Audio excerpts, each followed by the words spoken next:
2019 సంవత్సరం ఫిబ్రవరి 14 ప్రపంచమంతా ప్రేమికుల దినోత్సవం జరుపుకుంటే మన భారత సైనికులు మాత్రం మా భారతదేశానికి రక్షణ కవచంగా మేము పనిచేస్తామని చెప్పి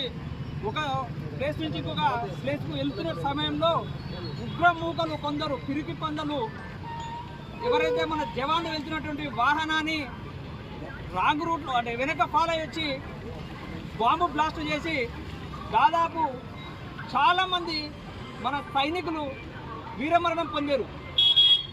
అటువంటి సమయంలో మనం కుటుంబాలకు వాళ్ళ యొక్క పిల్లలకు మనం అందరం సానుభూతి తెలుపుతూ ఇటువంటి అటాకులు ఇంకా జరగకూడదంటే గ్రామంలోని ప్రతి యువత ఇదే విధంగా ఈరోజు చౌరస్తాలో ఏ విధంగా అయితే మనం వాళ్ళ కుటుంబాలకు ప్రగాఢ సానుభూతి అంటే కూడా చాలా తక్కువ విషయం. వాళ్ళకు మన ఆత్మస్థైర్యాన్ని మేము అండగా ఉండమని చెప్పి ఈ విధంగా ప్రతి గ్రామంలోని యువత ముందలు కలిగితే ఇటువంటి అటాక్ జరగకుండా కూడా మనం నిరోధిస్తామని ఈరోజు ఈ చౌరస్తాలో వాళ్ళకు మరొకసారి వాళ్ళ యొక్క వీరమరణాన్ని మనం స్మరించుకుంటూ వాళ్ళకు ఆత్మశాంతి కలగ